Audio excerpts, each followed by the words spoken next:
اسی طرح دوسری روایت آتی ہے جو عبداللہ ابن عباس رضی اللہ عنہ حدیث کے راوی بحقی کی روایت ہے. آپ نے فرمایا اور کہا میت کی مثال قبر میں ایسی ہوتی ہے، جو لوگ مر جاتے ہیں ان کی مثال قبر میں ایسی ہوتی ہے کہ ڈوبنے والے اور فریاد کرنے والے کی طرح. خبر میں انسان کی کیفیت ایسی ہوتی ہے جیسا ڈوبنے والا سامنے کھڑے ہوئے انسان کو فریاد کرتا ہے مجھے ڈوبنے سے بچاؤ.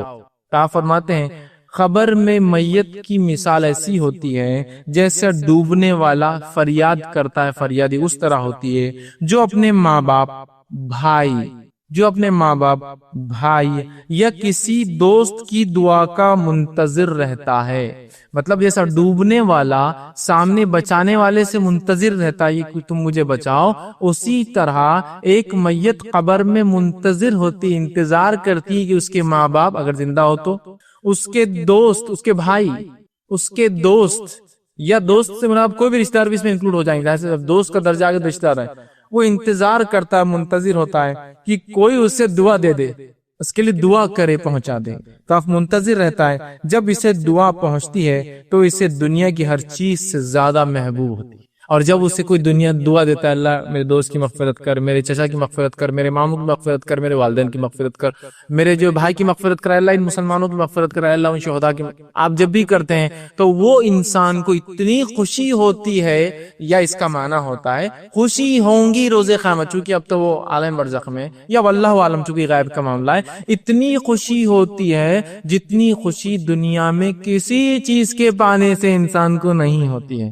تو کیا ہم اپنے میت کے لیے دعا نہیں کریں گے؟ اور ایسا بہترین سسٹم کہیں سے بھی کیجیے، چاند پر بھی اگر جانے کا موقع ملے وہاں سے بھی کیجیے تو یہ پہنچ جاتا ہے. اور نہیں غلط فہمی، اب خبر کے پاس نہیں جا کے دعا کیسے کریں گے؟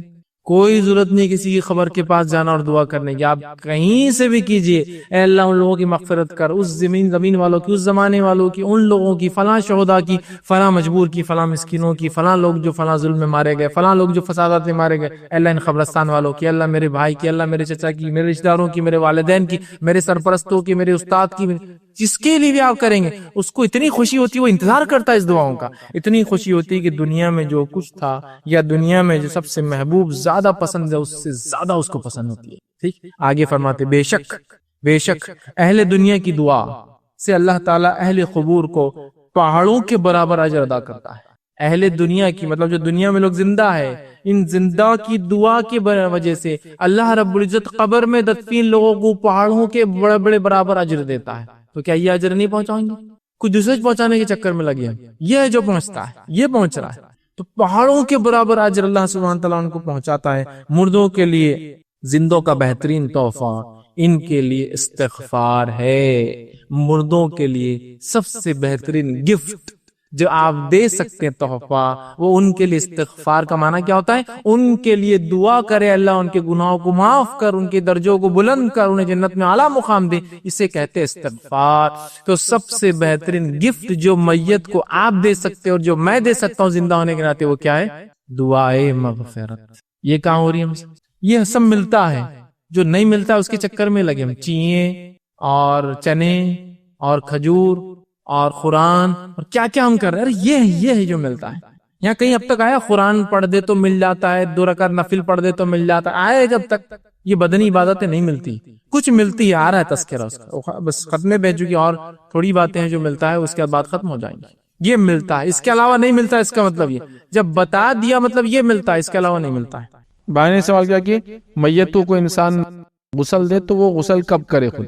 تو دیکھیے، میت کو غسل دینے کے بعد اور میت کو کاندھا دینے کے بعد، کاندھا دینے والا وضو کر سکتا ہے، مستحب ہے، اور غسل دینے والا غسل کر سکتا ہے، مستحب ہے. لیکن دونوں بھی کام واجب اور ضروری نہیں ہیں. اگر کر سکتا ہے تو کرے، ضروری نہیں ہے. تو میت کو غسل دینے والا غسل کر سکتا ہے، ضروری نہیں ہے. تو اب ضروری نہیں ہے اس کا مطلب یہ ہے کہ اب کوئی مرد کا غسل ہے تو وہ غسل دے، پھر نماز میں جائے، پھر تدفین میں جائے، اس کی بات کرے. میں نے غسل دیا ایک میت کو، تو کیا میں چلا جاؤں نکل کے اس کے ساتھ ہی رہوں گا؟ بعد میں جا کے کر سکتا ہوں. تو دینے والا کبھی بھی کر سکتا ہوں، ایسا کوئی ڈیفائنڈ نہیں ہے. اور جس نے کاندھا دیا ہو چاہے تو وضو کرے. وضو کب کرے؟ کاندھا دینا ہو گیا، ایسا قبرستان میں تدفین ہوگی، نکلتے وقت کرے، گھر آ کے کرے، کبھی بھی کرے. تو یہ واجب نہیں ہے. لیکن کچھ لوگوں کا یہ عقیدہ ہوتا ہے اس لیول تک کہ میت کو ٹچ بھی کرے تو غسل واجب ہو جاتا. جب وہ غسل والی نہیں ہے, سمجھو مثال میت ابھی انتقال ہوا کسی کا, میں نے اس کو ٹچ کر لیا, اور کئی لوگ تو بولتے اب آپ کو غسل کرنا پڑے گا. بولتے غسل مس میت, کچھ تو غسل مس مت کا کیا میننگ ہے؟ میت کو مسح کرنے کا غسل, اس کو ہاتھ لگانے کا غسل, ایسا کچھ بھی نہیں. میت کو جو غسل دے اس کے لیے اچھی بات ہے, ضروری نہیں کہ وہ خود غسل کر لے, کبھی بھی جیسا اس کو موقع ملے, جیسا تدفین فوراً ہے یہ ہے تو بعد میں سب کے گھر آنے کی بات کرے. اور جو کاندھا دے وہ وضو کرے, مستحب ہے, ضروری نہیں ہے. کب کرے؟ جب سہولت ہو, جیسے ان کی حالت, جیسا گھر آ کے کاندھا دینے کے بعد, جیسے غسل دینے والے غسل دیا پھر نماز میں چلا گیا, اس کی تدفین میں گیا, پھر گھر آنے کے بعد جیسے بھی ہو, نہ بھی کرے تو ایسا کوئی انشاءاللہ عزیز مسئلہ نہیں ہے. لیکن لوگوں نے اس کو اتنا مسئلہ بنا دیا کہ غسل دینے والے کو بولتے اب تم آنا نہیں, جاؤ غسل لو. تو گھر والے اس لیے غسل دیتے ہی نہیں. اب میت کو لے جائیں گے یا مناتے بیٹھیں گے پھر اس کے بعد, لوگ سنتے ہی نہیں. ایک مرتبہ ایسی ہوا کہ کسی کا انتقال ہوا, بہت شدید بارش تھی, اور جو پروفیشنلی لوگ جو آتے غسل وغیرہ دینے والے موجود نہیں تھے. تو اب ویسی حالت میں تو میرے قریبی لوگوں میں سے تھے, تو میں نے غسل دے دیا. کیا کریں گے مطلب, ٹھیک ہے ہم تو چاہتے, چونکہ وہ اتنی باریکی کو خامخواہ بتاتے, ایسا پریٹینڈ کرتے کہ مطلب بالکل وہ ٹیکنیکل غسل کرا رہے, جیسے آئیں گے تو ایک اسٹائل رہے گا ان کا آستین موڑنے کا اپنے. اب اپن ویسا سادہ جا کے نہایت لوگ بولتے رہے یار اس میں پروفیشنلزم نہیں دکھ رہا, میت کو غسل کرانے والا. پھر آتے چالو پانی پتھر روئی, مطلب پورے لوگ کام پہ لگا دیتا ہوں, اور چار اس کے بعد اسسٹنٹ کے طور پہ یوں کھڑے رہتے, لٹا دو اس کو, اٹھاؤ. پھر وہ سب, اب اپن ویسا نہیں, سات آدمی جائیں گا تو اس کو سات کس وجہ سے غسل کرانا, تو ان کو وہ لوگوں کو احساس نہیں آتا غسل والا کہ بھائی انہوں تو اتنے پروفیشنل نہیں دکھ رہے. پھر بھی اس لیے آگے نہیں بڑھتے جنرلی, کچھ لوگ آتا بھی. اب وہاں کوئی نہیں تھا تو میں آگے بڑھ گیا, غسل ہو گیا, ساری چیزیں ہو گئی. اب تدفین کے لیے لے کے, اب بارش تھی, شدید بارش. اب بارش تھی تو کیا ہے, کوئی امام صاحب کو بلا سکے. میں چاہتا ہوں کہ جو لوگ کر رہے ہیں وہی کرے, تو لوگوں کو بھی اچھا احساس آتا ہے, گڈ فیل بولتے ہیں اس کو, کہ اچھی فیلنگز آتی. اب وہاں نماز پڑھانے کے لیے بھی کوئی نہیں تھا, میں آگے بڑھ گیا. اب غسل بھی میں نہیں دیا تھا, فوراً غسل دے کے نکل گئے, نماز بھی ہم نے پڑھا دی وہی کپڑوں میں. کوئی کپڑے کیسے, بارش میں خود اپن پریشان ہے, وہ بھی پریشان ہے. پھر نماز پڑھا نکل گئے. لوگوں نے آگے ان کو ٹینشن دے دیا, دوسرے دن نہیں ہوتی نماز, بولے انہوں نے غسل دے دیے, وہی کپڑوں میں آگے والے نماز پڑھا دی. پرابلم کیا تھا, شرن کوئی پرابلم, لیکن ان کو ڈاؤٹ ڈال دیے نا. اب کیسا ہوتا آدمی کو, آدمی بولتا ہے یار کم از کم سی آف کر رہے کسی کو, دنیا سے بھیج رہے تو صحیح بھیجنا چاہیے. اب ان کو ڈاؤٹ ڈال دیا, تو میرے پاس آ گیا. تو میں نے کہا میں اسی لیے آگے نہیں بڑھتا پہلے. تو اب آپ کو ڈاؤٹ آ گیا, تو اب حل یہ ہے کہ غسل تو صحیح ہوا نا, اس میں تو پرابلم نہیں تھی. نماز کو بول رہے نا, آپ ان کی جا کے خبر پر نماز پڑھ لیجیے, شرن ثابت ہے. میں آپ کو کئی حدیثیں دے سکتا ہوں, پڑھ لو, وہ ڈاؤٹ ختم کر دو. ٹھیک, نہیں بولے وہ ہم کو ایسا نہیں, بولے آپ پہ بھروسہ نہ بھروسہ, لیکن آپ کو شک تو ہو گیا نا. اب آپ کا یہاں آنا اس چیز کی دلیل ہے کہ آپ کو ڈاؤٹ ہو گیا اس کے بارے میں, تب آپ آئے. تو میں آپ کا ڈاؤٹ نکالنے کے لیے نہیں لے رہا, آپ خالی تسلی کی باتیں مت سنیے, جاؤ پھر سے پڑھ لو نماز جنازہ اس کی خبر میں, معاملہ ختم کر دو نا. کیوں زندگی بھر ڈاؤٹ رکھتے اس کو؟ تو لوگوں کا ایسا مسئلہ ہے. بہرحال تو کرنا کر سکتے, نہ بھی کرے تو انشاءاللہ کوئی مسئلہ نہیں. اس لیے کہ اس سورت کا نام بتاتا ہے اخلاص. اخلاص کا معنی ہوتا ہے پیور, خالص, بغیر ملاوٹ کا. اخلاص نے کیا کیا, سورۃ الاخلاص نے رب اور رب کیا نہیں ہے اس کو فرق کر دیا, گاڈ کیا ہے اور کیا نہیں ہے اس کو ڈیفرینشیٹ کر دیا. اس لیے اخلاص صاف کر دیا, کلیئر کر دیا, پیور کر دیا, کسی بھی قسم کی ملاوٹ باقی نہ کی, رب کون ہے اور کیسا ہے. اخلاص, الاخلاص, سورۃ الاخلاص. خالص کا بولتے ہیں نا, خالص سونا, خالص دودھ ہے نا, مطلب پیور گولڈ, پیور ملک, خالص, ساری گندگیوں سے, برائی سے, کمزوریوں سے پاک, عیب سے پاک. ٹھیک, سورۃ الاخلاص. سورۃ الاخلاص, سورہ اخلاص پڑھنے والوں سے اللہ تعالیٰ جو ہے محبت فرماتا ہے. سورہ اخلاص جو لوگ پڑھتے ہیں اللہ تعالیٰ ان سے محبت فرماتا ہے. مسلم کی روایت ہے, ماں عائشہ رضی اللہ عنہا فرماتی اور کہتی ہے کہ اللہ کے رسول صلی اللہ علیہ وسلم نے ایک شخص کی قیادت میں لشکر بھیجا, مطلب ایک شخص کی قیادت میں, لیڈرشپ میں ایک بٹالین, ایک لشکر جو ہے آپ نے بھیجا. وہ صاحب جب نماز پڑھاتے تو اپنی قرات میں سورہ اخلاص پر ختم کرتے, مطلب جب بھی نماز پڑھاتے جو ختم کرتے نماز تو اینڈنگ سورہ اخلاص, مطلب اگر ایک سورہ پڑھا تو دوسرا سورہ اخلاص آخر میں ہوتا ہی تھا, اینڈنگ سورہ اخلاص.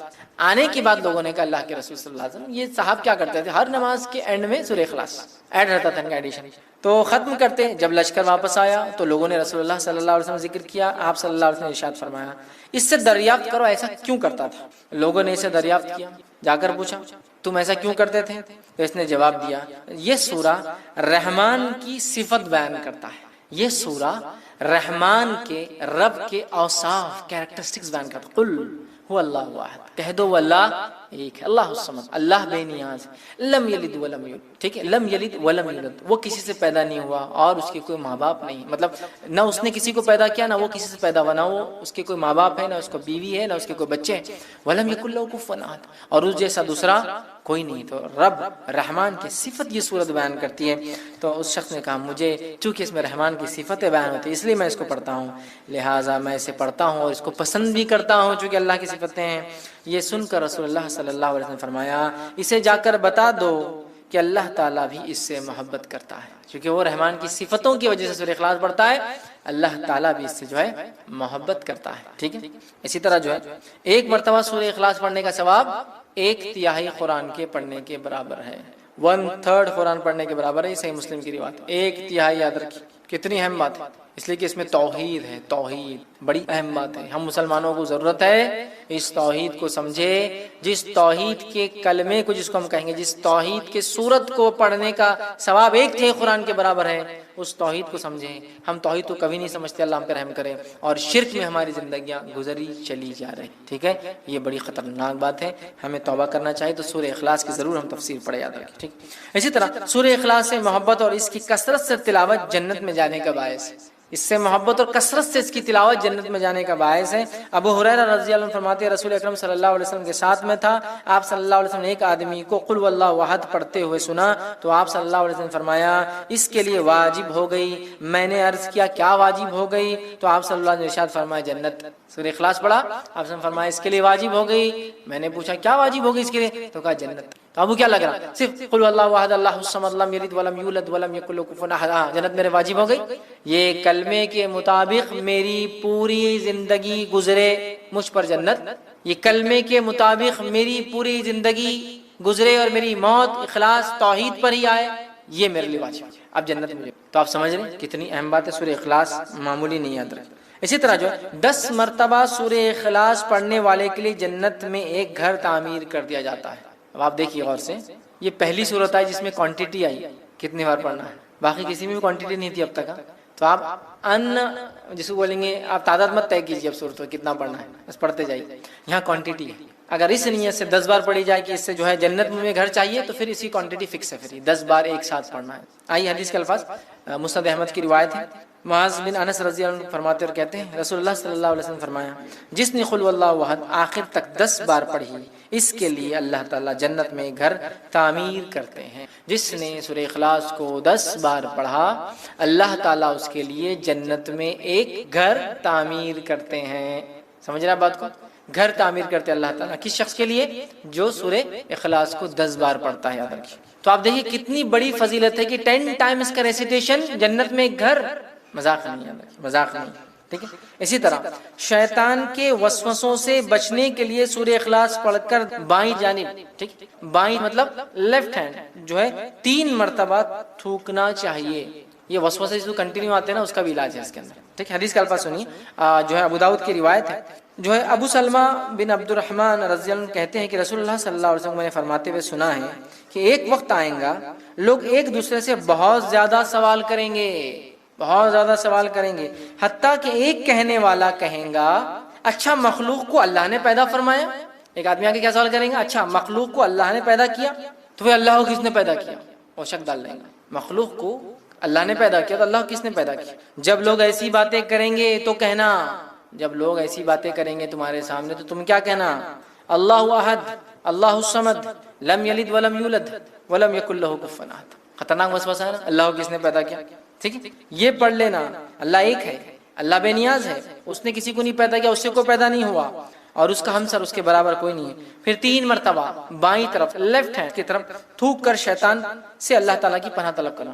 ادھر تھوکنا ہے لیفٹ ہینڈ، اعوذ باللہ من الشیطان الرجیم، یہ پڑھ کر 3 بار تھوک کر شیطان سے اللہ تعالیٰ میں پناہ لینا، اعوذ باللہ من الشیطان الرجیم پڑھنا۔ نماز میں وسوسے آئے تو اس کا طریقہ الگ ہے، نماز میں وسوسے آئے اعوذ باللہ من الشیطان الرجیم، ادھر تھوکنا ہے لیفٹ ہینڈ، اور اللہ تعالیٰ کی ذات میں وسوسہ ڈال رہا ہے غیر نماز میں تو اللہ احد اللہ الصمد لم یلد ولم یولد ولم یکن لہ کفوا احد، ادھر تھوکنا ہے لیفٹ ہینڈ، تو یہ نکل جاتا ہے۔ اب ایک چیز چونکہ میں نے بول دیا ہوں تو اب اس کو کچھ نہ کچھ لاجیکل آپ کو کچھ آنسر دیتا ہوں بات سمجھنے کے لیے۔ اللہ کو کس نے پیدا کیا؟ لوگ سوال کرتے ہیں، بہت سارے ایتھسٹ وغیرہ ایسے لوگ ہم سے بھی کر سکتے دعوتی فیلڈ میں۔ اور فجر کی نماز کی اہمیت ہم کو اس لیے بھی سمجھنا ہے کہ جس سماج میں ہم رہتے ہیں، اس سماج کی کیفیت اور حالت یہ ہے کہ ہم دن بھر جانوروں کی زندگی گزارتے ہیں اور تھک جاتے ہیں، اور رات میں پھر پوری تھکان کو اتارنے کا اتنا لمبا ہم بس پروسیس ہے کہ وہ رات کی تھکان ہوتا ہے تو رات میں دیر سے سونا، دن بھر کام کر کر کے تھک جانا، رات میں پھر دیر سے سونا اور صبح پھر سوتے رہنا، اور اس کے بعد سورج نکلنے کے بعد پھر اٹھ کر جو اپنے کام کاج کو ہم شروع کرتے ہیں۔ اور فجر کی نماز کو عموماً یہ دیکھا جاتا ہے، میں کسی پر بھی الزام نہیں لگا رہا ہوں، لیکن عموماً یہ دیکھا جاتا ہے مسجدوں کے حال سے، گھروں کے حال سے، محلوں کے حال سے اس کا بالکل پورا اندازہ ہے کہ اس نماز کو سب سے کم پڑھا جاتا ہے۔ مطلب نمازیں دیگر جتنی بھی پڑھی جاتی ہے اس میں سب سے کم جس نماز کو پڑھا جاتا ہے وہ فجر ہے، جبکہ اس کو پڑھنا انتہائی ضروری ہے، بے انتہا ضروری ہے، مطلب بہت زیادہ اہمیت کی حامل ہے۔ ساری نمازیں ہیں لیکن چونکہ یہ نیند کا وقت ہوتا ہے، غفلت میں یہ چیز، یہ نماز عام طور سے دیکھا جاتا ہے چھوٹ جاتی ہے۔ ہمارے سمجھ میں عموماً فجر کی نماز سب سے کم اور مغرب کی نماز سب سے زیادہ پڑھی جاتی ہے، لیکن اس کا ہرگز معنی نہیں ہے کہ 99% مغرب کی پڑھتے ہیں تو فجر کی 50% مطلب کم زیادہ، ایسا نہیں ہے۔ اس کی حالت یہ ہے کہ چند فیصد میں کہہ سکتا ہوں وہ فجر کی پڑھتے ہیں تو ایک 20-25-50% مشکل سے بمشکل، الگ الگ علاقوں میں الگ الگ تعداد، لیکن ہو سکتا ہے مغرب پڑھتے ہوں گے۔ آپ سمجھ رہے بات؟ تو یہ ہماری حالت ہے، یہ ہماری کیفیت ہے نمازوں کے بارے میں، تو خاص طور سے فجر کی نماز۔ اور فجر کی نماز اس لیے بھی اہم ہے کہ اگر فجر کی نماز کو ہم پڑھنا شروع کر دیں، یاد رکھیں، تو دیگر ساری نمازیں ہم پر آسان ہو جائیں گی، اس لیے کہ اگر مشکل کے اعتبار سے دیکھا جائے تو سب سے مشکل یہی نماز ہوتی ہے، کیونکہ صبح اٹھنا اور پھر پڑھنا، اور جس سسٹم میں ہم رہتے ہیں، جس طرح کے ہم کام کرتے ہیں، جس طرح کا سسٹم ہمارے پاس شادی بیاہ، راتوں میں جاگنے کا، پڑھائی کرنے کا دنیا میں بن چکا ہے، جس کے نتیجے میں ہوتا ہے کہ اس سب کا خمیازہ جس کو بھگتنا پڑتا ہے وہ ہمارے فرائض ہے، اور خاص طور سے اس میں فجر کی نماز کو اس کا خمیازہ بھگتنا پڑتا ہے، یاد رکھیے۔ تو ہمارے معاشرے کے اندر یاد رکھیے اس نماز کو بہت کم پڑھا جاتا ہے، یہ نماز بڑی اہم ہے، میں کہوں گا اس کا ہم اہتمام کریں، اس کو ہم پڑھا کریں، یاد رکھیے، اس لیے کہ یہ ایک تو فریضہ ہے، اور اس کے بعد یہ ایک ایسا فریضہ ہے اور ایسے وقت میں اس کو ادا کیا جاتا ہے، جو اس کا پابند ہو جاتا ہے، جو اس کا عادی ہو جاتا ہے، اس کے لیے باقی چیزیں، باقی عبادتیں کرنا، باقی نمازیں ادا کرنا بہت آسان ہو جاتا ہے۔ یاد رکھیے اس بات کو آپ آزما کے دیکھیں کہ جس کے لیے فجر آسان ہوگی اس کے لیے دیگر نمازیں بھی آسان ہو جاتی ہے۔ اگر یہ مشکل ہو گئی تو پورا دن بھی مشکل ہے، اور باقی نمازیں بڑی مشکل سے انسان ادا کر پاتا ہے، یاد رکھیے، کیونکہ یہ سب سے تکلیف دہ وقت ہوتا ہے انسان کے لیے، اٹھنا، نیند کو وہ کرنا، اور یہ بڑی اہم چیز ہے، یاد رکھیے، اور یہ بڑی اہم چیز ہے۔ لوگ بار بار جو ہے چیزیں سامنے لاتے ہیں، حالات امت مسلمہ پہ یوں گزر رہے ہیں، دیگر بہت ساری باتیں بہرحال کی جاتی ہے، حالات کے پیش نظر ہم کو یہ تیاری کرنا چاہیے، تعلیم اعتبار سے یہاں تک بڑھنا چاہیے، معاشی اعتبار سے اکنامیکلی یہاں تک ڈیولپمنٹ کرنا چاہیے، اسی طرح جو ہے سیاسی اعتبار سے پولیٹیکلی ہم کو یہاں تک پہنچنا چاہیے، اسی طرح اقتصادیات کے اعتبار سے ہم کو یہاں تک پہنچنا چاہیے تو ہم کامیاب ہو جائیں گے، اور پتہ نہیں دیگر کتنے اس میں چیزیں جس کے بارے میں، جس کو وجہ بتائی جاتی ہے ہمارے زوال کی، اور ہم کو وہاں تک پہنچنے کے لیے یہ سب کام کرنا ہے، اور ہم کو حکومت کو، ہم کو قوموں کو، ہم کو زمانے کو یہ بتا رہا ہے کہ ہم قوم جاگی ہوئی قوم ہیں، ہم سوتے ہوئے لوگ نہیں ہیں، ہم لوگ اپنے حق کے لیے لڑ سکتے ہیں، ہم بھی فلاں ہیں، ہم بھی کسی زمانے میں حق حاکم تھے، اور یہ ساری باتیں ہیں۔ لیکن ان تمام چیزوں کے لیے جو بھی آپ سبب، جو بھی وجوہات بتاتے ہیں، میں نے ہمیشہ ہر بار یہ حل دینے کی کوشش کی، یاد رکھیے کہ آپ تمام چیزوں کو ایک طرف جانے دیجیے۔ اگر خالی مسلمان توحید پر آ جائے، میں نے اس سے پہلے بھی کئی بار کہا آپ نے، لیکن لوگ بولتے ہیں یہ سب چیزیں چھوڑ کر دوسری باتیں کرو، تھوڑے جوشیلے تو مزہ آئے گا۔ اگر توحید پہ ہم جمع ہو جائے اور ساری امت مل کے اگر نمازیں ادا کرنے لگے اور صرف فجر کے اندر ہی اٹھ جائے تو یہ قوموں کے لیے، حکومتوں کے لیے کھلا اعلان ہوگا کہ بھائی قوم جاگ رہی ہے، اتنا ہی کافی، باقی تو میں کچھ بول ہی نہیں رہا ہوں اس کا۔ اور جب فجر کی کوئی پابند ہو جائے تو باقی ظہر، عصر، مغرب، عشاء انشاءاللہ وہ کوئی بہت بڑا مسئلہ نہیں ہوتا ہے۔ تو میں تو اتنا ہی سلوشن دے رہا ہوں کہ ہم اتنے جلوس جلائس نکال رہے ہیں نبی کی محبت میں، اولیاء اللہ کی محبت میں، ہمارے اگر حقوق مارے جا رہے تو اس کے خلاف ورزی میں، ہماری جانیں لی جا رہی تو اس کے جواب کے اندر، ہمارا خون بہایا جا رہا تو اس کا ہم جواب دینا چاہتے ہیں، لیکن جو کرنے کا کام ہے اگر وہ کرنے لگی قوم تو میں آپ کو کہہ رہا ہوں نا، ہم کو کوئی دوسرا جواب، کوئی جلوس اور جلائس اور کوئی اپنے حق کے احتجاج کے لیے کچھ کرنے کی ضرورت نہیں ہے۔ قومیں جب ہم کو فجر میں رات کے وقت اٹھ کر نمازوں کو جاتے ہوئے دیکھیں گی تو یہ خود اعلان ہوگا کہ یہ سوتی ہوئی قوم نہیں ہے، اس کو آپ بہلا پھسلا کر کچھ بھی کام کرا نہیں سکتے، یاد رکھیں۔ لیکن یہ حل، یہ سلوشنز کسی کو بھی پسند نہیں، یاد رکھیں۔ ہم کو جوشیلی باتیں چاہیے۔ حالت یہ ہے کہ رات بھی سونے میں نکالی، آدھے دن تک بھی انسان سو رہا ہے، اور پھر جا کے امت کی فکر میں جلسے اور جلائز میں حصہ لے رہا ہے، امت کی فکر میں پتہ نہیں مناظروں میں حصہ لے، امت کی فکر میں فلاں کر رہا ہے، نمازیں دھڑلے سے جاری ہے، شرک کا اپنے عروج پر ہے، اور ہم بات کر رہے ہیں اللہ کی مدد اور نصرت ہم پہ کیوں نہیں آتی ہے۔ تو بھائی اصل چیز کی طرف جانا پڑے گا، اصل چیز کی طرف پہنچ جائے. میں یہ نہیں کہہ رہا ہوں کہ ہمیں تعلیم میں آگے نہیں بڑھنا, میں یہ نہیں کہہ رہا ہوں ہم کو سیاست میں آگے نہیں بڑھنا, میں یہ نہیں کہہ رہا ہوں کہ آپ کو معیشت اور اقتصادیات میں آگے نہیں بڑھنا, آپ کو سب میں آگے بڑھنا ہے. لیکن اصل چیز یہ ہے کہ جب آپ توحید میں آگے بڑھ جائیں گے اور نماز میں آگے بڑھ جائیں گے تو دنیا میں آپ آگے ہی آگے رہیں گے. یہ بات ایک دم اصولی ہے. اور اگر آپ یہ دو چیزیں پیچھے ہو جائے تو پھر آپ دنیا کے اندر پیچھے رہنا چاہیں, باقی تمام علوم اور فن کے اندر آگے کیوں نہ ہو جائے, آپ آگے نہیں بڑھ سکتے. یہ بات بالکل شیور ہے, یہ بات بالکل طے ہے, چونکہ امت مسلمہ کا عروج صرف توحید کی بنیاد پہ ہی ہوا تھا, اور اس کا زوال شرک کی وجہ سے ہی ہوا. یاد رکھیے, کہیں بھی کبھی بھی کسی بھی حال میں. اور جب توحید کمزور ہوتی ہے تو نماز خود کمزور ہو جاتی ہے, اور دیگر اعمال پھر اس کے بعد نماز کمزور ہو گئی تو خود ہو جاتے ہیں. تو وہ سب ایک دوسرے سے سب کا تعلق ہے. تو ہم چاہ رہے باقی ساری چیزوں کو مضبوط کر لے اور انسان جو ہے اپنی توحید کو مضبوط نہ کرے. جیسا کہ انسان سوچے کہ میں کمزور ہوں, مجھے تیز چلنا ہے, مجھے فلاں کرنا ہے, اور وہ پیر چھوڑ کے باقی پورے جسم کو بڑا کر لیتا ہے اپنے کسرت کر کے وغیرہ. کہ پیر اگر نہیں چلیں گے تو اس کا جسم بھی اس کو کام نہیں آنے والا ہے. تو اسی طرح کا ہمارا کچھ حال ہے کہ ہم لوگ جو ہے دیگر چیزوں کو دیکھ رہے ہیں, یا پھر ایسا سمجھ لے کہ انسان کے پیر, ہاتھ, پیر ہر چیز سالم ہے اور اس کی عقل مارے جائے تو پھر اس کا پورا جسم بھی اس کا ساتھ نہیں رہتا, چونکہ اس کی عقل پاگل ہے. وہ تو ہمارا حال وہی ہے, توحید چھوڑ دی ہے اور باقی ساری چیزوں کو اسٹرانگ کرتے چلے. نمازیں غائب ہے اور ہم باقی تمام چیزیں, بلکہ میں نے تو یہاں جلوس جلائسوں میں ایسے پروگرامس میں جو امت کے زوال, امت کے مسائل کی بات ہوتی ہے دیکھا, نمازیں چھوڑ کر آپ اس کو ڈسکشن کر رہے ہیں. بلکہ خود مقررین کا حال یہ ہے جو دانشور اپنے آپ کہہ رہے ہیں نماز کا ہوتے ہو, تو جو عوام ہے ان کو جائیے آپ نماز پڑھ کے آئیے, اور وہ اسٹیج پہ بیٹھے تمباکو کھا رہا, کوئی سگریٹ پی رہا ہے, اور کوئی مطلب چل رہا ہے بس. تو نماز یاد رکھیے بڑی اہم چیز ہے. ہم نماز کی بات آج نہیں کر رہے, ہم نماز میں صرف ایک نماز کی بات کر رہے ہیں, اور وہ فجر کی نماز یاد رکھیے. اور یہ بات دنیا اس کی شاہد ہے, دنیا اس کی گواہ ہے, دنیا نے یہ چیز دیکھی. یاد رکھیے, جو لوگ سورج کو جگاتے ہیں وہ دنیا میں کچھ کر پاتے ہیں, اور جن کو سورج جگاتا ہے وہ دنیا میں کچھ نہیں کر پاتے. یاد رکھیے, مطلب جو لوگ سورج کے نکلنے سے پہلے اٹھ جاتے ہیں انہوں نے دنیا میں تبدیلی لائی. اس کی تاریخ گواہ ہے, اس کی تاریخ گواہ ہے. چاہے ہم سے پہلے اللہ نے جس قوم کو چنا ہو, یہود ہو, نصارہ ہو, تاریخ اس کی گواہ ہے کہ اللہ نے ان کو عروج دے دیا. سمجھ رہا. اور جب جن قوموں کو سورج جگاتا ہے, مطلب دن نکل جاتا ہے, پھر وہ اٹھتے ہیں اس کے سورج کی تپش کی وجہ سے, انہوں نے دنیا میں کچھ نہیں کیا. اس کی تاریخ گواہ ہے. یاد رکھیے, آپ اس بات کو سمجھیے. اور یہ میں دینی اعتبار سے بھی کہہ رہا ہوں اور دنیاوی اعتبار سے بھی کہہ رہا ہوں, اس لیے کہ آپ دیکھیے ان قوموں کو جو دینی اعتبار سے بے دین ہے, لیکن اگر وہ صبح جاگنے کی عادی ہے تو وہ کامیاب ہے. صرف صبح جاگنے کی اگر عادی ہے, صحت کے اعتبار سے کامیاب ہے, روزی کے اعتبار سے کامیاب ہے. آپ دیکھیے ان کی زندگیاں معاملات کے اعتبار سے کامیاب ہے. اس لیے کہ دیکھیے ایک آدمی صبح اٹھتا ہے, جلدی اٹھا, اس نے فجر پڑھا, اس کے اہل خانہ بھی اٹھے, انہوں نے فجر پڑھی, پھر فجر کے بعد آئے, چونکہ جلدی رات میں سونے کا عادی, ظاہر سی بات ہے. پھر وہ صبح آئیں گا تو اس کے آفس جانے تک, اسکول جانے تک, کالج جانے تک, بزنس پوائنٹ پہ جانے تک اس کے پاس کم از کم 9 بجے کے بعد یہ سب چیزیں چالو ہو رہی. تو اگر وہ فجر پڑھ رہا ہے 6 بجے تو اس کے بعد 3 گھنٹے جو اپنے اہل خانہ, اپنے بیوی بچوں کے ساتھ گزار سکتا ہے. ان کی تعلیم, ان کی تربیت, ان کو ایجوکیٹ, ان کے ہوم ورک کروا سکتا ہے, اپنے بزنس کی تیاری کر سکتا ہے, آفس جانے سے پہلے میٹنگ کی تیاری کر سکتا ہے, سارے اس کے پاس ٹائم ہے. اس کے بعد وہ آفس پہنچا. اب حال یہ ہے کہ انسان گرتے پڑتے 9 بجے کے آفس میں 9:30 بجے پہنچا, منہ سجا ہوا ہے, آنکھیں پھٹی ہوئی ہے, کچھ سمجھ میں نہیں آ رہا, عقل کام نہیں کر رہی, ہاتھ کانپ رہا, پیر کانپ رہے, چائے نہیں پی سکا, ٹوائلٹ برابر نہیں ہوا, دیر سے اٹھنے کی سب نتیجے, وہاں پہنچا نہیں, یہ نہیں ہوا, وہ نہیں ہوا, پریشان حال, دن بھر پریشان, کیا کیا چیزوں سے لوگ پریشان ہیں ہم دیکھیے خالی.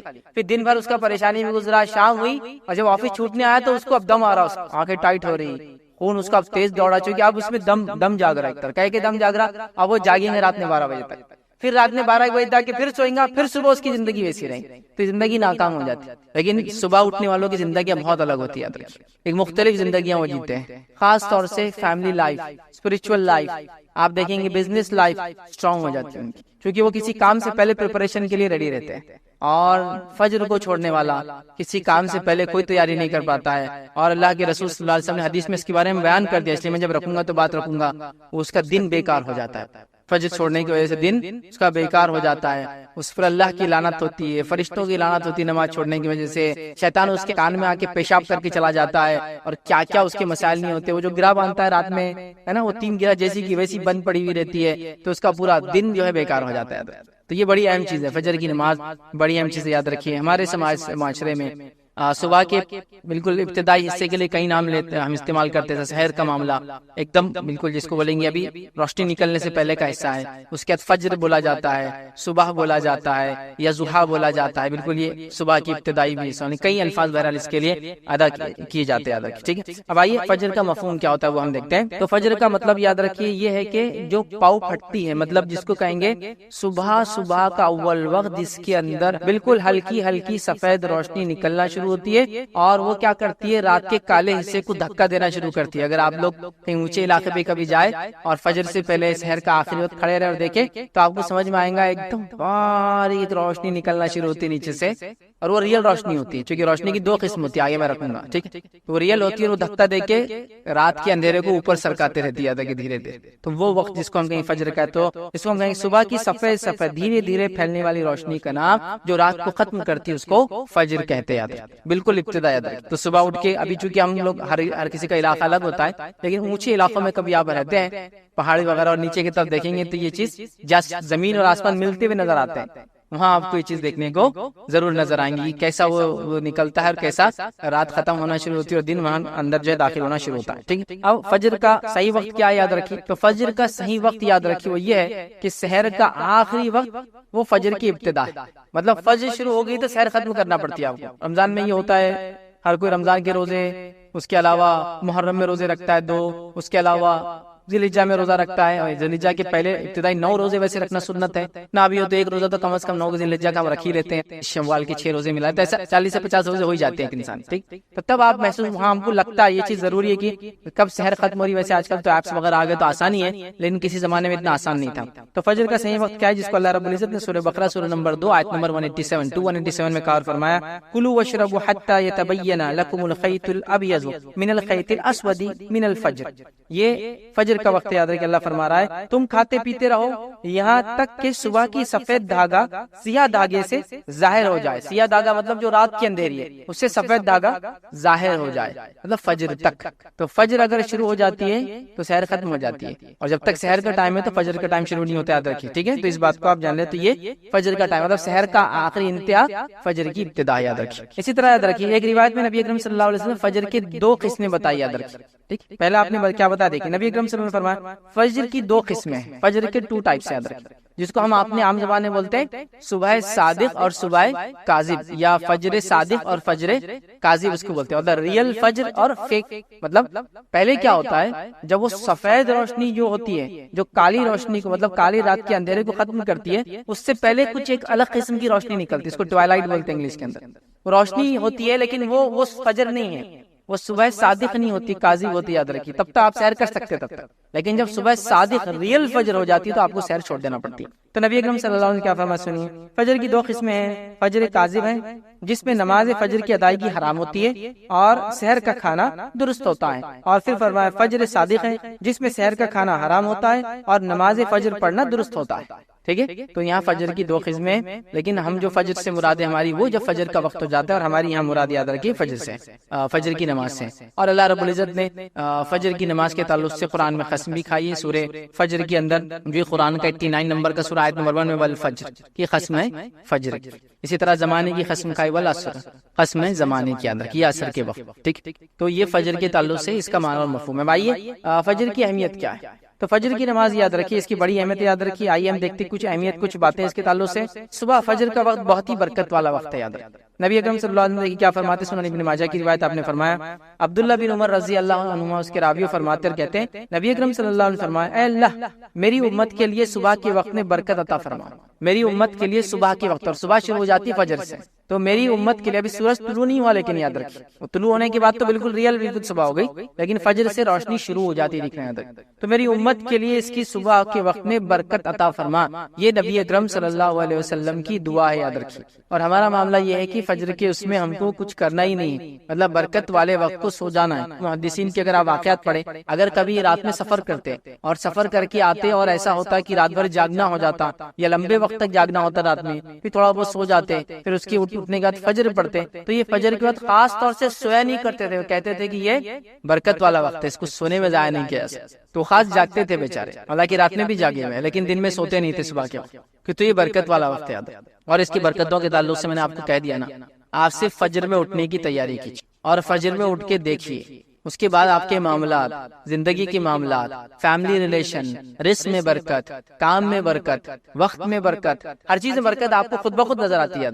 وہ آپ فیل کر سکتے, وہ آپ محسوس کر سکتے یاد رکھیں, لیکن ویسا بولنے سے نہیں ہوگا. وہ کیسا ہوتا ہے وہ میں بھی نہیں سمجھا سکتا ہوں, وہ آپ کریں گے تو آپ کو پتا چلے گا وہ کیسا ہوتا ہے. آپ سمجھ رہے ہیں نا, جب آپ کریں گے اس وقت اٹھیں گے, اس وقت جاگنا شروع کریں گے, فجر کی نماز پڑھنا شروع کریں گے, اور اس کے بعد سارے معاملات دیکھیں گے. پھر کچھ دن تو فجر کے بعد بور ہونا چالو ہو جائیں گے آپ, اس لیے کچھ کام نہیں رہیں گا, کیونکہ عادت نہیں ہے نا, سسٹم نہیں ہے. گھر میں سب لاشیں پڑی ہوئی رہیں گی, یہاں سے ہوتا ہے سب سو رہے, آپ اکیلے جاگ رہے, تھوڑے دن ہوتا رہے. پھر آپ لوگوں کو منانا شروع کیجیے, سب کو رات میں جلدی سلانا شروع کیجیے, پھر سب کو صبح فجر میں جلدی اٹھانا چالو کر دیجیے. اس کے بعد آپ دیکھیں ایسا لگتا ہے کہ زندگی گھر میں واپس آپ کے لوٹ آئی, تعلقات آپ کی واپس لوگوں سے بن جائیں گے, اور کئی سارے معاملات یاد رکھیں یہاں سے وہاں تک صحیح ہونا چالو ہو جائیں گے. اور جب یہ سسٹم صحیح نہیں ہوتا ہے فجر کا, تو پھر مسئلہ یہ ہوتا ہے کہ کام والا اٹھتا ہے تو بیوی بچوں کی لاشیں بچھی ہوئی رہتی ہے, پھر اٹھ کے کام پہ چلا جاتا ہے, پھر بچے اٹھ کے اسکول چلے جاتے ہیں, تو ابھی باپ بچے ملے ہی نہیں ایک دوسرے سے, بیوی اور شوہر کے کوئی تعلقات ابھی نہیں بنے اب تک, مطلب کوئی ریلیشن نہیں, کوئی بات چیت نہیں, کچھ نہیں. پھر وہ دوپہر کے شام میں گھر لوٹ کے آ رہا ہے, شام میں لوٹ کے آ رہا ہے تو دعوت میں جانا ہے, مصروفیت یہ, بچے کھیل رہے, بچے ہوم ورک کر رہے, فلاں کر رہے, یہ کر رہے, وہ کر رہے, پھر وہ دوستوں میں چلا جاتا ہے, یہ گھر میں رہتا ہے, یہ ٹی وی کے سامنے بیٹھے, یہ دوستوں میں چلا گیا.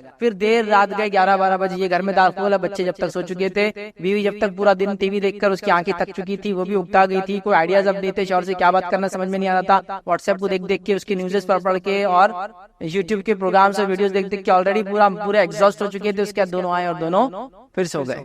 تو فجر کا سسٹم آپ کو کئی چیز کو ریوائیو کر دیں گا, آپ کی زندگی میں تبدیلیاں لانا شروع کر دیں.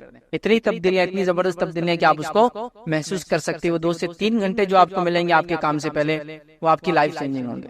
وہ کئی سارے نئے کام کرنے میں آپ کو مددگار ثابت ہوں گے, یاد رکھیں. اور کئی سارے کام امت کو کرنا ہے, یاد رکھیے یہ سب سے صحیح وقت ہے اس کے.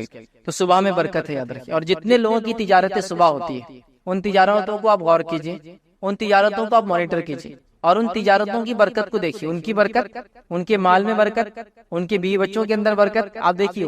اچھا, اس کے اندر میں یہاں تک بھی آپ کو کہہ سکتا ہوں, اگر بے دین بھی ہوتا آپ یہ چیز محسوس کر سکتے, صرف اس وقت کی برکت کا لے رہے ہو, لیکن اس کے اندر اگر نماز پڑھ کے کرتے تو اور بھی فائدہ ہوتا. ایک انسان دنیا میں آتا ہے, خوش بھی ہوتا ہے, غمگین ہوتا ہے, خوشی بھی ہوتی ہے. مومن بھی ہو تو خوش ہوتا ہے, کافر بھی تو خوش ہوتے ہیں نا, خوشیاں ان کو الگ الگ ملتی ہے دنیا, تو فائدہ تو اٹھا رہے. تو وہ لوگ آپ ان کو دیکھیں گے, ایون وہ لوگ جو مانتے نہیں, اللہ پر ایمان نہیں رکھتے, وہ بھی اس کا فائدہ اٹھا سکتے اگر صرف فجر میں جاگنا شروع ہوتا. اور فجر کی تجارتیں آپ ساری دیکھیے, جو تجارتیں سحر سے اور فجر سے چالو ہو جاتی ہے, ان کی برکتیں الگ, ان کا معاملہ ہی الگ, ان کی حالات ہی الگ. جو بھی آپ اس کو کاؤنٹ کر سکتے ہیں. تجارتیں, سبزی اور ترکاری کا تجارت, پھل اور فروٹ کی تجارتیں, ہے نا. اسی طرح مٹن اور فش کی تجارتیں, جو گوشت وغیرہ ہوتے ہیں, نان ویج چیزیں ہوتی ہیں, اس کی تجارتیں آپ دیکھیں. دودھ وغیرہ کی تجارتیں, ہے نا. منڈیاں کب سے لگ جاتی ہے, صبح فجر سے شروع جاتے ہیں. اور ان کی زندگیاں دیکھیں ان لوگوں کی, ان کی برکتیں دیکھیے, ان کی اولادوں کو دیکھیے آپ, اور تمام ان کی صحت دیکھیے, ان کے حالات دیکھیے آپ, عجیب و غریب حالات. تو اللہ تعالیٰ نے اس وقت میں برکت رکھی ہے. امت اس سب سے اہم وقت کو سونے میں برباد کری. مسلم ممالک میں اگر آپ جائیں گے, کچھ ہر کوئی تو نہیں, لیکن ایک سعودی کی میں مثال دے سکتا ہوں. صبح آفس کے وقت جو ہے 7 بجے چالو ہوتا ہے, مارننگ 7 سے آفس چالو ہوتے ہیں. تو جب صبح 7 بجے آفس چالو ہوتا ہے, 3 سے 4 بجے آپ فری ہو جاتے ہیں. اس کے بعد صبح بھی آپ کی برکت والا وقت تھا, آپ نے اس کو حلال روزی میں ڈالا. اس کے شام میں آنے کے بعد ریکریشنل ایکٹیویٹیز, بچوں کے ساتھ رہنا, کھیلنا, کودنا, گارڈننگ, گھومنا پھرنا, اس سب کے لیے آپ کے پاس مغرب تک وقت ہے, عشاء تک وقت ہے. اور اس کے بعد آپ جلدی آپ سو جائے, پھر آپ فجر میں اٹھ جائے. تو آپ زندگی میں دیکھیں گے برکت, پیسے میں آپ دیکھیں گے برکت ہے, اولاد میں آپ دیکھیں گے برکت ہے, اولاد میں برکت ہے. جب وہ لوگ وہاں کے ماحول سے نکل کے ہندوستان چھٹی میں آتے ہیں تو بولتے ہیں یار یہاں کی نحوست تو برداشت ہی نہیں ہو رہی. لیکن کچھ دن بعد پھر وہی حال ہوتا ہے, خربوزے کو دیکھ کے خربوزہ رنگ بدل لیتا, پھر یہ بھی سوتے پڑا, مطلب لاشیں پھر بچھی ہوئی صبح کے وقت, سب پڑے مردار کی حالت. لیکن وہ محسوس کر سکتے ہیں وہ زندگی, اس کی چہل پہل, اس کے فائدے. تو یہ دیکھیے آپ اس چیز کو, آپ کیسے مثالیں ہیں. بہرحال دوسرا ہم دیکھتے ہیں اللہ کے پاس فرشتوں کی گواہی, یاد رکھیں صحیح مسلم کی روایت ہے, ابو ہریرہ رضی اللہ عنہ اس کے راوی فرماتے ہیں, نبی اکرم صلی اللہ علیہ وسلم فرمایا, تمہارے پاس رات کے فرشتے اور دن کے فرشتے آگے پیچھے آتے رہتے ہیں, یعنی حفاظت کے لیے آتے ہیں, اور جو بھی ریکارڈ کیپنگ کے لیے آتے رہتے ہیں. اور نماز فجر اور نماز عصر میں جمع ہو جاتے ہیں, مطلب دونوں آ کے شفٹ چینج کرتے جمع ہو جاتے ہیں, پھر چڑھ جاتے ہیں. وہ فرشتے جو رات کو تمہارے پاس تھے, تو جو رات میں تمہارے پاس تھے اوپر کی طرف چڑھ جاتے فجر میں, یاد رکھیے. اور اللہ ان سے پوچھتا ہے, حالانکہ اس کو خوب معلوم ہے کہ کیا ہوا ہے, تم نے میرے بندوں کو کس حال میں پایا, مطلب وہ کیسے تھے. تو وہ عرض کرتے ہیں اللہ جب ہم نے ان کو چھوڑا تو جب یہ نماز پڑھ رہے تھے, یعنی صبح کی نماز پڑھ رہے تھے, اور جب ان کے پاس گئے تھے تو نماز پڑھ رہے تھے. مطلب فرشتے اثر میں آئے تھے, فجر میں گئے. تو بولتے ہیں جب ہم آئے تھے تب بھی وہ نماز میں تھا, اور جب ہم چھوڑ کر گئے تب بھی نماز میں تھا, کیونکہ اثر میں آتے ہیں, ٹھیک ہے, اور فجر میں چلے جاتے. تو فجر میں نئے آتے جو اثر تک رہتے ہیں. تو جو آنے والے کیا بولتے ہیں, جب ہم آئے تھے تو جب یہ نماز پڑھ رہا تھا, اور جب ہم گئے تب بھی نماز ہی پڑھ رہا تھا. حالانکہ اللہ کو یہ چیز معلوم. تو فجر اثر کی نماز کی دیکھیے اہمیت اس روایت سے پتہ چلتی ہے، فرشتوں کی گواہی کا وقت ہوتا ہے، اللہ کے پاس ہمارے اعمال لے جاتے ہیں، ہم نماز کی حالت میں ہو تو کتنا فائدہ ہے۔ اسی طرح ہم دیکھتے ہیں روز قیامت کامل نور کا وعدہ ہے ان لوگوں کے لیے جو فجر کی نماز پڑھتے ہیں۔ آئیے سنن ابی داؤد کی روایت ہے، نبی اکرم صلی اللہ علیہ وسلم نے فرمایا کہ خوشخبری دو قیامت کے روز کامل نور کی ان لوگوں کو جو اندھیروں میں مسجد کی طرف چل کر آتے ہیں، خوشخبری دو ان لوگوں کو کامل نور کی روز قیامت ان لوگوں کو جو اندھیرے میں نماز کے لیے مسجد کی طرف آتے ہیں۔ اور ظاہر سی بات ہے اندھیرے میں نماز کے لیے مسجد جب انسان آتا ہے وہ فجر کا وقت ہوتا ہے اور اندھیرا ہوتا ہے، اور نبی اکرم صلی اللہ علیہ وسلم کے زمانے میں لوگ اندھیرے کے وقت نماز کے لیے جاتے تھے، مطلب فجر بہت اول وقت پڑھتے تھے۔ اور روایت میں آتا ہے کہ نبی اکرم صلی اللہ علیہ وسلم جب نماز پڑھ کر بھی نکلتے تو اندھیرا ہوتا تھا۔ سمجھ میں آ رہی بات؟ ہمارے پاس کیا ہوتا ہے معلوم آپ کو کہ مسجد میں جاتے بہت سے لوگ اور لائٹیں بند کرتے تھے، میرے نبی اکرم صلی اللہ علیہ وسلم نماز اندھیرے میں پڑھتے تھے، پھر تو تم دن میں 12 بجے اٹھ کے لائٹیں بند کر کے اندھیرے نماز پڑھ لو۔ اس کا معنی کیا ہے؟ اس کا معنی یہ ہے کہ اس زمانے میں لائٹیں وغیرہ نہیں ہوتی تھی اول وقت میں، تو ہم تو وقت سب سے آخر اختیار کرتے فجر کے لیے، لیکن لائٹ بند کر کے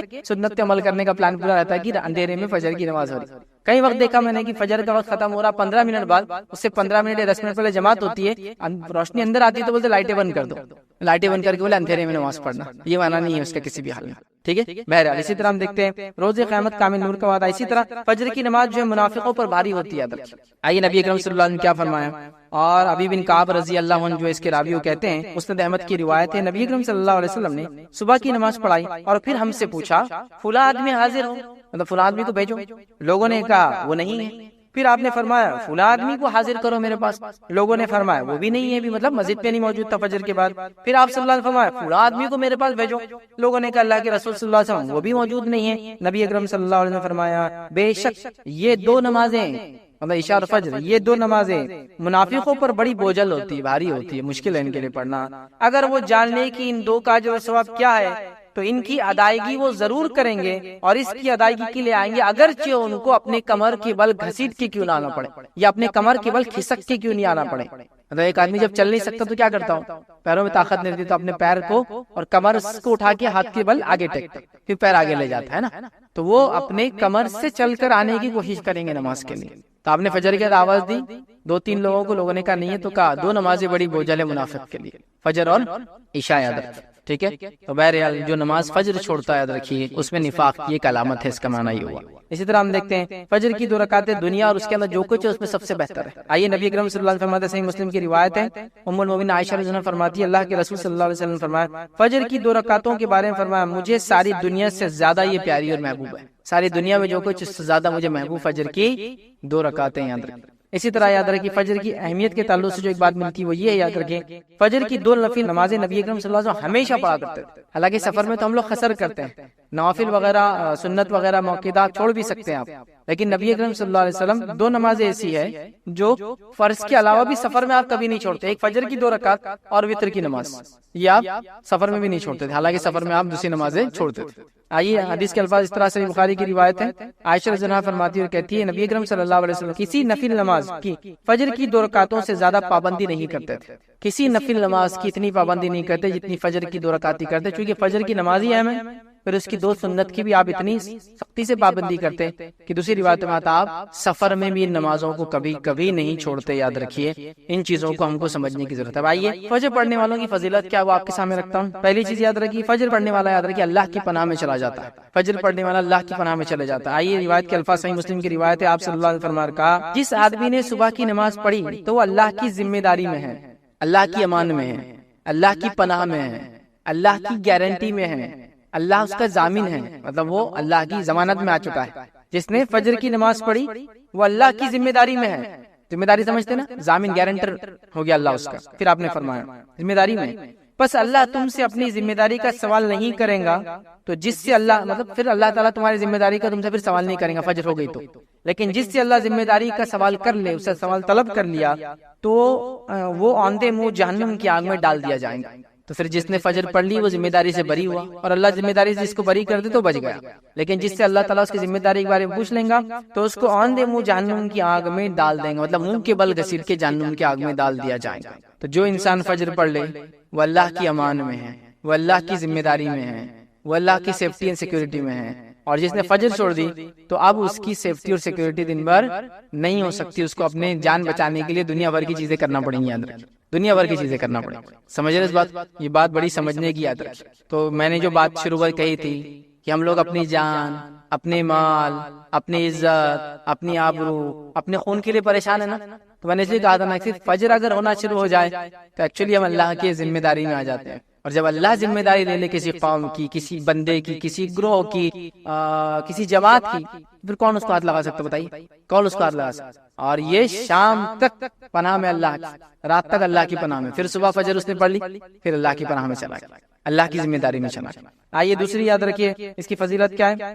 فجر جماعت سے پڑھنے والا قیام اللیل کا ثواب پاتا ہے. حدیث کے الفاظ صحیح مسلم کے اس طرح سے، جس نے عشاء کی نماز جماعت سے پڑھی تو گویا آدھی رات نفل پڑھتا رہا، اور جس نے صبح اٹھ کر فجر جماعت سے پڑھ لی تو گویا اس نے ساری رات نفل نماز پڑھتا رہا. کیا فرمایا آپ نے؟ جس نے عشاء کی رات نماز پڑھ کے سو گیا اس نیت سے کہ فجر پڑھوں گا تو آدھی رات اس کو نماز کا ثواب مل جاتا ہے. اور اگر وہ فجر میں اٹھ جاتا ہے، صبح با جماعت نماز پڑھ لیتا ہے تو گویا اس نے ساری رات نماز پڑھتا رہا. تو ساری رات قیام اللیل کا ثواب مل جاتا ہے. جو عشاء پڑھ کے سوتا ہے فجر میں اٹھ جاتا ہے. یہ مسئلہ ان لوگوں کے لیے ہو سکتا ہے جو رات میں کسی وجہ سے اللہ کی عبادت نہیں کر پاتے، مصروفیت کی وجہ سے، رزق کی وجہ سے، روزی کی وجہ سے، پریشانی کی وجہ سے، بیماری کی وجہ سے، سفر کی وجہ سے، لیکن عشاء کے بعد اگر فجر پڑھ لیتے ہیں تو رات بھر نفل کا انشاءاللہ اجر مل جاتا ہے. یاد رکھیں اس کو سمجھیں. اسی طرح فضیلت میں یاد رکھیں ایک اور فضیلت آتی ہے، فجر پڑھنے سے شیطان کی گروہوں سے اس کے کیا بولیں گے جو وہ ہم پر گرہ لگا دیتا ہے، نوٹس باندھ دیتا ہے، یاد رکھیے اس سے ہم محفوظ رہتے ہیں. یاد رکھیے صحیح بخاری کی روایت ہے، غور سے سنیے. ابو ہریرہ رضی اللہ عنہ کیا فرماتے ہیں؟ اس حدیث کے اندر بڑی زبردست دو باتیں یاد رکھیں، زبردست دو باتیں. پہلی ایک حدیث میں تو آ گیا اللہ کی ذمہ داری میں ہم چلے جاتے ہیں، اس حدیث میں اور دو زبردست باتیں ہیں. سنیے، آپ صلی اللہ علیہ وسلم فرماتے ہیں کہ شیطان آدمی کے سر کے پیچھے رات میں سوتے وقت 3 گرہ لگا دیتا ہے، 3 نوٹس باندھ دیتا ہے. گرہ لگانے سمجھتے ہیں نا، رسی وغیرہ باندھ، 3 گرہ لگا دیتا ہے، اور ہر گرہ پر یہ افسوس پھونک دیتا ہے کہ سو جا ابھی رات باقی ہے. اس پہ پھونک مار کے بولتا ہے سو جا ابھی رات باقی، یہ پھونک مار کے لگا دیتا ہے. پھر اگر کوئی بیدار ہو جاتا ہے، اٹھ جاتا ہے اور اللہ کی یاد کرنے لگتا ہے تو ایک گرہ کھل جاتی ہے، ایک نوٹ اس کا گرہ کھل جاتی ہے. پھر وہ وضو کرتا ہے تو دوسری گرہ کھل جاتی ہے، دوسرا نوٹ کھل جاتا ہے. اور پھر اگر وہ نماز فجر کو پڑھ لیتا ہے، صبح کی نماز پڑھ لیتا ہے تو تیسری گرہ بھی کھل جاتی ہے. تو شیطان سوتے وقت 3 نوٹ مارتا ہے، 3 گرہ مارتا ہے، یہ بولتا ہے ابھی سو جا لمبی رات ہے. لیکن اگر انسان صبح اٹھ جاتا ہے، اللہ کا ذکر کر لیتا ہے تو ایک گرہ کھل جاتی ہے، وضو کر لیتا ہے دوسری کھل جاتی ہے، نماز پڑھ لیتا ہے تیسری اس کی جو ہے وہ جو گرہ لگا دیتا ہے وہ کھل جاتی ہے، یاد رکھیے نوٹ کھل جاتا ہے. اور اسی طرح صبح کے وقت آدمی چاق اور چوبند اور خوش مزاج ہو جاتا ہے. چاق اور چوبند، چست اور پھرتیلا، اور اسی طرح جو ہے خوش مزاج ہو جاتا ہے. خوش مزاج سمجھتے ہیں آپ؟ خوش مزاج لوگوں کو ڈھونڈنا آج کل بہت مشکل ہے، اس لیے کہ ہر آدمی بد مزاج ہو چکا ہے نا. تو خوش مزاج ہو جاتا ہے، اس کا دن اچھا ہوتا ہے. اور اگر ایسا نہ ہوا تو سن لیجیے کیا ہوتا ہے، ورنہ سست ہو جاتا ہے، پورا دن سستی میں جاتا ہے اور بد باطن ہو جاتا ہے. اس کا پیچھے والا حصہ، اس کا انٹرنل حصہ، اس کا باطن سب خراب ہو جاتا ہے. ایک فائدہ تو یہ شیطان کی گروہ سے بچ گئے، گرہ جو لگاتا ہے. دوسرا فائدہ ہوا صبح چست اور پھرتیلے اس سے نکلتی ہیں اور مزاج اچھا ہو جاتا ہے. تو فجر بڑی اہم چیز ہے، یاد رکھیے بہت اہم چیز، اسی کو امتحان. اسی طرح جنت میں داخلے کا ذریعہ فجر کی نماز. آئیے نبی اکرم صلی اللہ علیہ وسلم کیا فرمایا، صحیح مسلم کی روایت سنیے، جس نے 2 ٹھنڈی نمازیں پڑھی وہ جنت میں جائیں گا. اور 2 ٹھنڈی نمازیں یہاں مراد علماء لکھتے ہیں اس کی شرح میں فجر اور عصر کی نمازیں، یاد رکھیے ٹھیک ہے. اسی طرح دوزخ سے دوری کا باعث ہے 2 نمازیں، خاص طور سے فجر کی نماز اور عصر کی نماز دوزخ سے دوری کا باعث ہے. یہ بھی صحیح مسلم کی روایت ہے. آپ صلی اللہ علیہ وسلم فرمایا کہا کہ نہ داخل ہوں گا کبھی وہ شخص دوزخ کی آگ میں، جہنم کی آگ میں، جس نے نمازیں ادا کی قبل طلوع آفتاب سے اور قبل غروب آفتاب کیا. مطلب قبل طلوع آفتاب مطلب سورج کے نکلنے سے پہلے نماز پڑھی اور سورج کے غروب ہونے سے پہلے نماز پڑھی. اور یہ 2 کون سی نمازیں ہوئی پھر؟ سورج نکلنے سے پہلے کون سی پڑھتے ہیں؟ فجر. اور سورج ڈوبنے سے پہلے کون سی پڑھتے ہیں؟ عصر. اور ڈوبنے کے بعد کون سی پڑھتے ہیں؟ مغرب. تو عصر اور فجر کی نماز جو پڑھیں گا جہنم سے دور ہو جائیں گا، جنت میں داخل ہو جائیں گا. ٹھیک اسی طرح جو ہے ایک حج اور ایک عمرے کا ثواب ملتا ہے اگر فجر کے بعد بیٹھ کے آپ نے ذکر کیا تو، مطلب فجر بھی اس میں شامل ہے تبھی وہ ثواب ملتا ہے. اور ایک حج اور ایک عمرے کا ثواب، اور یہ صحیح روایت یاد رکھیے. سنیے حدیث کے الفاظ. انس بن مالک رضی اللہ عنہ کہتے ہیں صحیح الجامع میں روایت یاد رکھیے، اللہ کے رسول صلی اللہ علیہ وسلم فرمایا جس نے نماز فجر باجماعت پڑھی پھر بیٹھ کر اللہ کا ذکر کرتا رہا یہاں تک کہ سورج نکل آیا، مطلب اشراق کے وقت تک وہ کرتا رہا، پھر اس نے 2 رکعتیں پڑھی تو ایک حج اور ایک عمرے کا اس کو ثواب ملے گا. وہ کہتے ہیں کہ رسول اللہ صلی اللہ علیہ وسلم فرمایا پورا پورا پورا پورا پورا پورا، یعنی ایک حج اور ایک عمرے کا پورا ثواب ملے گا. آپ نے 3 بار اس کو بولا پورا پورا ملے گا. فجر پڑھی، بیٹھا رہا کب تک؟ اشراق تک. ہم لوگوں کے لیے تو بہت آسان ہے. ہماری فجر ہوتی ہے سورج نکلنے کے 10 منٹ پہلے اور اشراق شروع ہوتی ہے سورج پورا نکلنے کے بعد. تو اگر ہماری فجر کے حساب سے اگر لے تو 40 منٹ میں ہم یہ ثواب پا لیتے ہیں. اور اگر نبی اکرم صلی اللہ علیہ وسلم کے زمانے میں جو فجر ہوتی تھی وہ لے تو تقریباً اس کو 1.5 گھنٹہ لگ جائے گا. سمجھ رہے ہیں بات؟ تو اگر اتنا وقت انسان نے 1.5 سے 2 گھنٹہ ہمارے حساب سے 1 سے 1.25 گھنٹہ 40 منٹ جو بھی ہے لگا لے پورا ایک حجر گھومنے کا ثواب. فجر کے بعد دیکھیے خالی ذکر کرنے کا یہ فائدہ ہے. فجر خود اپنے آپ میں کتنے انگنت فائدے لیے ہوں گی. تو وہ چیزیں جو بتائی جا رہی لالچ ہم میں پیدا ہو خوف ہمیں آئے ہم عمل کی طرف راغب ہو ورنہ اس کے تو انگنت اجر اور ثواب ہے جو شاید روز قیامت ہی ہم کو دیکھنے کو ملیں گے. چلیے آئیے اسی طرح جو ہے نبی اکرم صلی اللہ علیہ وسلم ایک فائدہ کیا بیان کرتے ہیں غور سے سنیے اس کو. صحیح بخاری کی روایت ہے بڑا زبردست فائدہ اور یہ الٹیمیٹ گول ہے. یہ حدیث میں جو بات آ رہی ہے الٹیمیٹ گول ہے میرا اور آپ کو معلوم ہے جہنم میں جو لوگ جائیں گے ان کے لیے سب سے بڑا عذاب کیا ہوگا اور جنت میں جو لوگ جائیں گے ان کے لیے سب سے بڑی نعمت کیا ہوگی. کوئی آدمی بولیں گے جہنم والوں کے لیے تو جہنم کا عذاب ہی سب سے بڑا عذاب ہے. نہیں. اور جنت میں جو جائیں گے وہ جنت کی نعمت ہے سب سے بڑی ان کے لیے فائدے کی چیز ہے. نہیں. جہنمیوں کا سب سے بڑا عذاب یہ ہوگا کہ وہ اپنے بنانے والے رب کو کبھی دیکھ نہیں پائیں گے. یہ ان کے لیے سب سے بڑا عذاب. اور جنتیوں کا سب سے بڑا فائدہ یہ ہوگا اور سب سے بڑی نعمت یہ ہوں گی اور سب سے بڑا اجر یہ ہوگا اور سب سے زیادہ خوش وہ تب ہوں گے جو اپنے رب کو دیکھیں گے. یہ الٹیمیٹ 2 چیزیں یاد رکھیے آپ. یہی ہے. تو جہنم سے بڑا عذاب کافروں کو وہ جو جہنم میں جائیں گے وہ کبھی اپنے بنانے والے کو دیکھنے کا. لیکن جو لوگ اپنے کریٹر کو اپنے خالق کو دیکھ پائیں گے ان کی کئی صفتوں میں سے ایک صفت فجر کی نماز بھی ہے. سن لیجیے نبی اکرم صلی اللہ علیہ وسلم نے کیا فرمایا اس حدیث میں. آپ نے فرمان کہا جریر بن عبداللہ رضی اللہ عنہ بیان کرتے ہیں کہ نبی اکرم صلی اللہ علیہ وسلم کی خدمت میں حاضر تھے.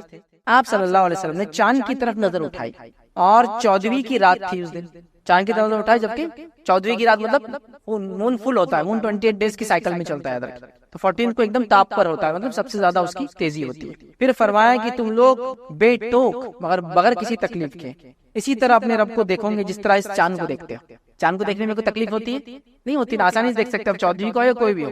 سورج نہیں دیکھ سکتا بس تو اسی طرح تم اپنے رب کو دیکھو گے. ٹھیک.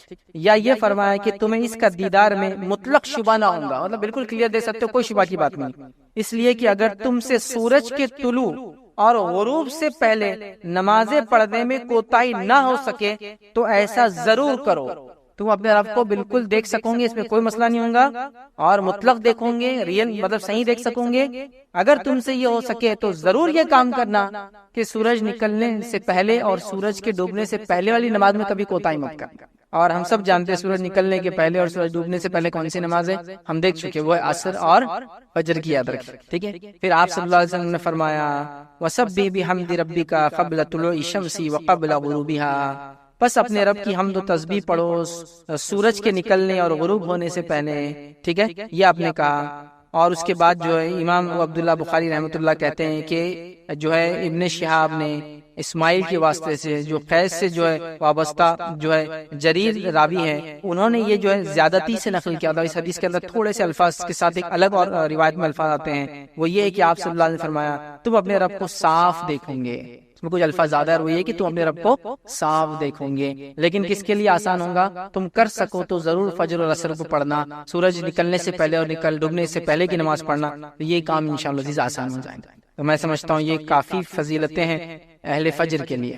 بلکہ علماء کے اقوال تو یہاں تک ہیں. علماء سے کسی نے سوال کیا کہ کوئی بیمار ہے یا دعا کرانے کے تعلق سے کہ ہم کس سے کرائیں تو کہا اہل فجر میں دعا مطلب فجر کے وقت جا کے لوگوں کو دعا کا چونکہ وہ اللہ کے خاص بندے ہوتے ہیں. بلکہ امام صالح العثیمین رحمہ اللہ کی کچھ اقوال مجھے یاد آ رہے ہیں جن میں سے انہوں نے کہا اللہ کے چنندہ بندے ہیں وہ جو فجر میں ملتے ہیں. آپ اللہ کی چوزن ہیں سلیکٹڈ لوگ ہیں جو فجر میں ملتے ہیں آپ کو. مثلا کچھ لوگوں کے تو یہاں تک قول ہے کہ اگر فجر میں کسی کو پاؤ تو قرض مانگے تو دینے میں پھر بیر مت کرو انشاءاللہ واپس چکائیں گے کیونکہ وہ فجر میں حاضر رہتا ہے. فجر پڑھنا آسان نہیں ہے اس لیے کہ فجر میں صرف خالص ایمان والے ہی آ سکتے ہیں. منافقوں کو اس میں دخل ہی نہیں ہے. اسی لیے آپ دیکھیں گے بہت سارے لوگ جمعہ وغیرہ میں اعلان کراتے دعا کا لیکن اہل علم آج بھی اگر ان کو دعا کرانا ہو تو فجر کی نماز میں اعلان کراتے دعا کا چونکہ وہ جانتے ہیں کہ فجر میں اللہ کے صرف مخلص اور خاص بندے جمع ہوتے ہیں. تو فجر میں دعا کا اعلان کراتے ہیں کہ دعا کا بولو بیمار کی شفا کے لیے یا جو تندرستی کے لیے یا جو بھی مسائل یاد رکھیں. فجر بڑی اہم چیز یاد رکھیں. نبی اکرم صلی اللہ علیہ وسلم نے یاد ہے وہ 70 قرہ مارے گئے تھے دھوکے سے تو آپ کون سی نماز میں دعا کرتے تھے ان کے لیے؟ فجر. فجر میں کر چونکہ فجر میں جس نے پڑھ لیا امان میں آ گیا نا. تو اگر قومی اعتبار سے بھی ہم پہ کوئی مسئلہ ہے تو فجر میں ہم دعا کریں گے اس کے لیے. اب فجر میں دعا کرنا ہے تو فجر میں اٹھ کے آنا پڑے گا اس کے لیے. نماز میں وہ دعا ہوتی ہے. لیکن ہم کو آپ بولیے قیام اللیل نفل نماز میں تو مسجد اور سڑکیں بھر بھر کے ہم دعائیں کریں گے. لیکن فجر میں آگے کرنے کو بولیے آپ کو 2 صف بھی نہیں ملیں گے. امت مسئلے میں ہے, امت برے حال میں ہے, امت پہ حالات بن کے آ گئے, امت کی عزتیں اور خون بہایا جا رہا ہے, ہو رہا ہے نہیں ہے. میں نے شروع میں کہا نا فجر اس کا علاج ہے.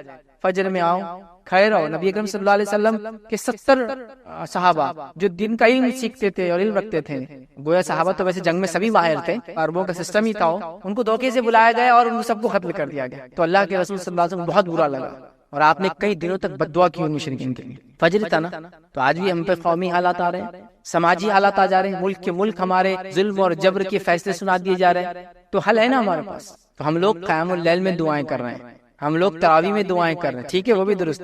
ان فجر میں آؤ پھر دعا کرو. ایک تو فرض نماز ہے, یہ سب سے اصل چیز ہے نا. اور اللہ کے امان میں آلریڈی بندہ آ جاتا ہے جب فجر پڑتا ہے. زندگی میں برکت آ جاتی فجر کی وجہ سے, چاق اور چوبند ہو جاتا فجر کی وجہ سے. تو ظاہر سے جسم جب چاق اور چوبند ہوگا تو عقل بھی چاق اور چوبند ہوتے ہو جائیں گے, اس کا مزاج اچھا ہوگا. کتنے فائدے اس کے بہرحال ہم نہیں سمجھتے.